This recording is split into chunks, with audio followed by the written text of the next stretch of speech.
children and our community. I've been a leader, a teacher, a business professional, and most importantly, I'm a parent. I've seen our schools from every angle, and so I know what it takes to keep them strong. As a board director, I will ensure that no one group or voice is left out of the loop. As someone with a vested interest in all groups that make up our schools and community, I know how important it is for us to feel and actually be heard. Our children deserve high-quality education that prepares them for the prosperity of Mesa County and their future. Whether that's career, trade, military, or college, our students are ready and able to move into their adult lives and keep Mesa County strong. I believe in focusing on schools, students, and our community, and that's why I'm running for D51 School Board of Directors in District D. Thank you so much. All right, Will, go ahead. Good evening, everybody. Thanks for coming out. My name is Will Jones. I'm running for actually re-election in District D. I am a coach, I'm a father, I'm a mentor. I've been on the board for 4 years now. I sat before you 4 years ago and I told you that we wanted to keep the CRT out of schools, we wanted to keep our kids safe, we wanted our test scores to improve, and in those years we've done that. We are the highest we've ever been as far as education goes, as far as test scores. We've been fiscally responsible. We built Grand Junction High, kept it at budget, and Grand Junction High School at budget and on time and under budget. We've been fiscally responsible with our budget. We've done the best we can. We've gotten our teachers raises in all the three of the 4 years that we've been here. We've had higher teacher retention. We've done everything we said we were going to do. I've said that I wasn't going to make decisions from behind the desk, and I haven't. I've been in the schools, I've been walking the schools, talking to teachers and dealing with our kids. I'm very known in the community and with our students. So once again, I'm Will Jones, District D. Thank you, Will. Andrea.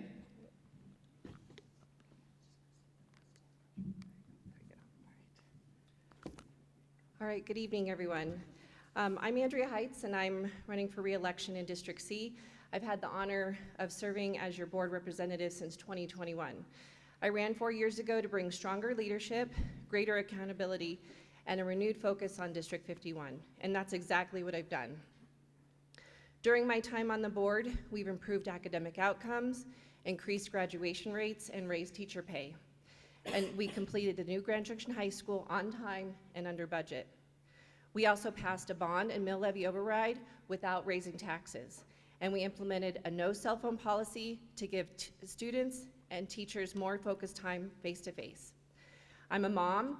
2 of my older kids graduated from D51, and I'm a business owner, and I understand how important it is to prepare students for life beyond graduation. So whether that's college, career, trades, or the military. We've made historic progress, and I'm running for re-election to keep that momentum going. Leadership matters, and I would be honored to earn your vote again. Thank you. Mike, you're up. Perfect.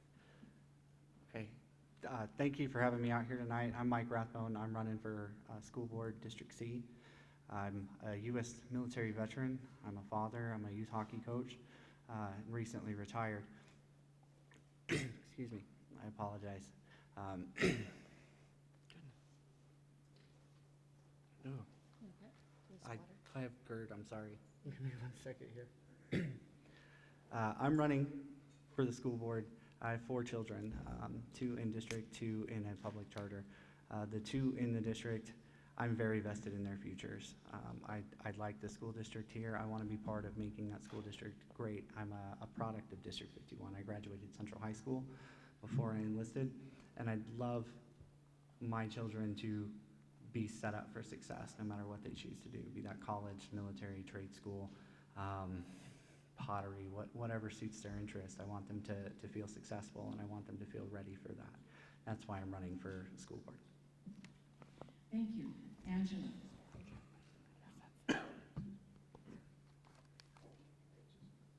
Good evening, everyone. Thanks for taking time out of your evening to spend with us. I'm Angela Lima. I am the current school board director in District E and running for re-election.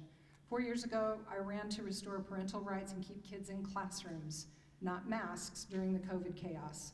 D51 had become something many of us could not have imagined. The system had lost its way, forgetting its core purpose to educate our kids with the knowledge and skills to thrive, to be capable adults, with parents in charge of their education.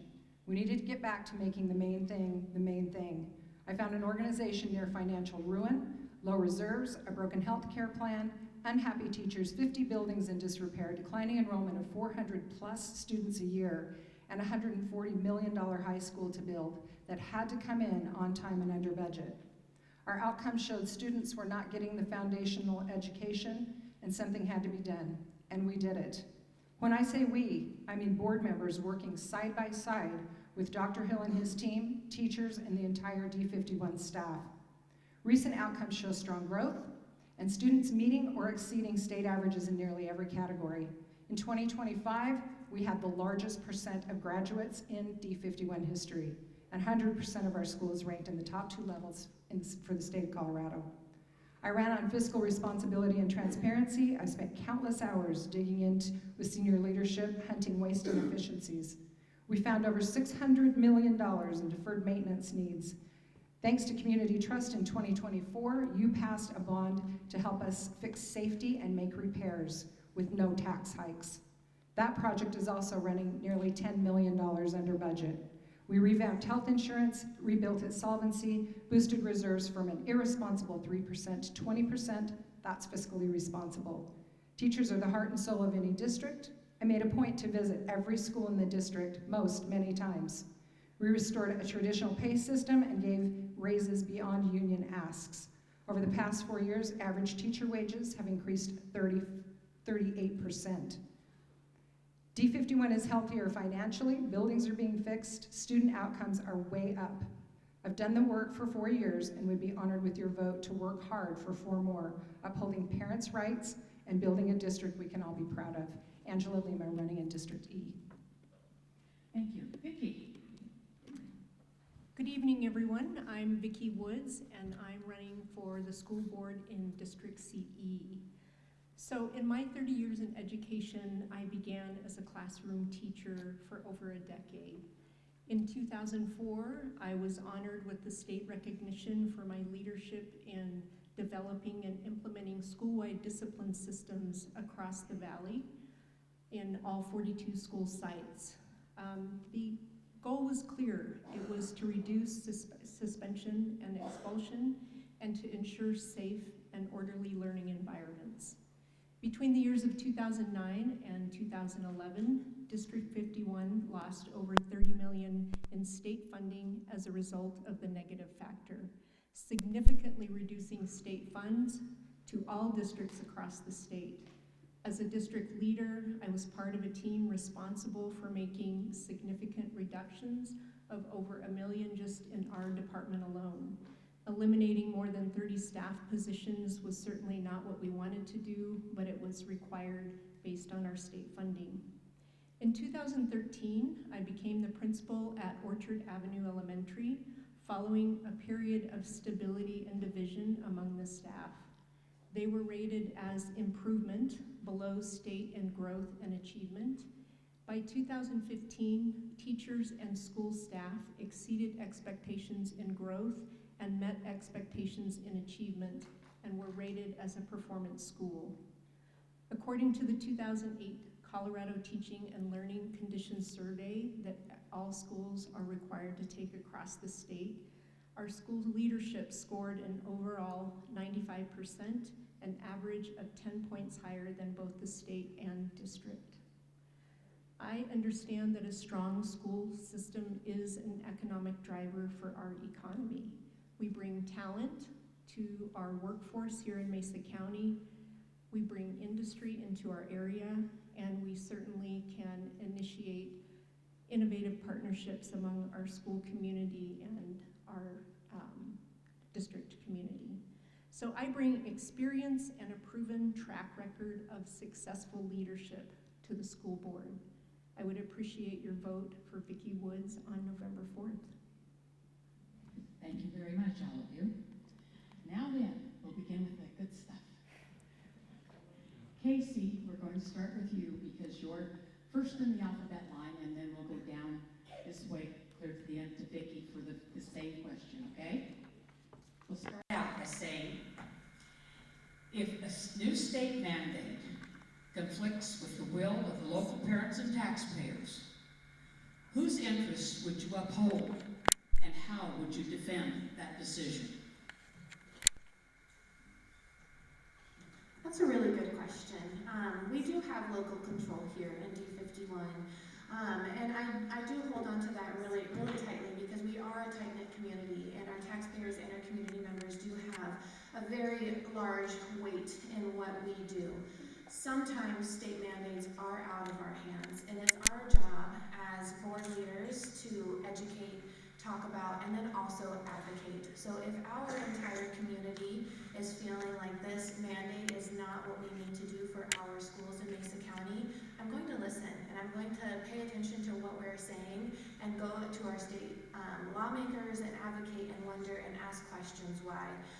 But in some places we are mandated, and we may lose funding, and in a precarious funding issue that we're in right now, I don't know if we're in a place where we can take away state funding that might be coming with those mandates. So it would be a case-by-case basis for sure, but it is important to listen to our community members, our parents, and make sure that they feel heard and they belong and that we advocate alongside of them. Thank you. Will, do you need the question repeated? No, ma'am. All right. So, it's a great question, so I'm glad it was asked. We've always, when we ran, we decided we wanted to make sure our parents had a choice. And that's what we ran on, making sure that what's in the best interest for our kids. So we have to make sure that we go to our legislators, we go to our advocates for us and say, hey, this is the best thing for our kids.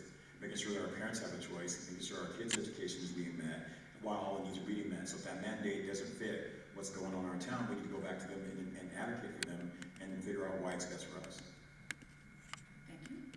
Andrea? This is a great question. We've actually had to deal with this over the last 4 years.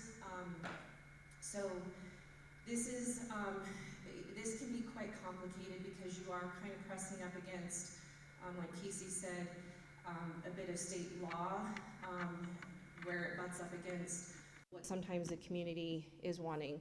And so we as a board listen, obviously, and as a board, you're one of 5 people that obviously get to make a decision. So as a board, you come together and you're making that decision collectively. And working together, you push in policy or whatever that decision has to be made. And you make that decision, and we push back as hard as we can on the state to uphold what the local community wants. That honors parents, that honors what our community wants, and we do have to push against the state because the state is trying to take away local control. Many times they try to usurp a lot of what the board tries to do by putting a lot of what we do in policy through the legislature. So we have to push back all the time. Okay, thank you. Mark? It's a great question for sure. And obviously, like Casey said, being in a financial crisis or in the financial place that we are, we could potentially lose funding pushing back against the state. That being said, if our community says this is not for us, it's not for us. You go to the legislators, you go to the advocates, and you say this is not what our community wants. This is not what we need to be doing. So the short answer is yes, I'm going to listen to the community in every decision that's made. Thank you. Andrea? So we have experienced this quite a bit in the last 4 years.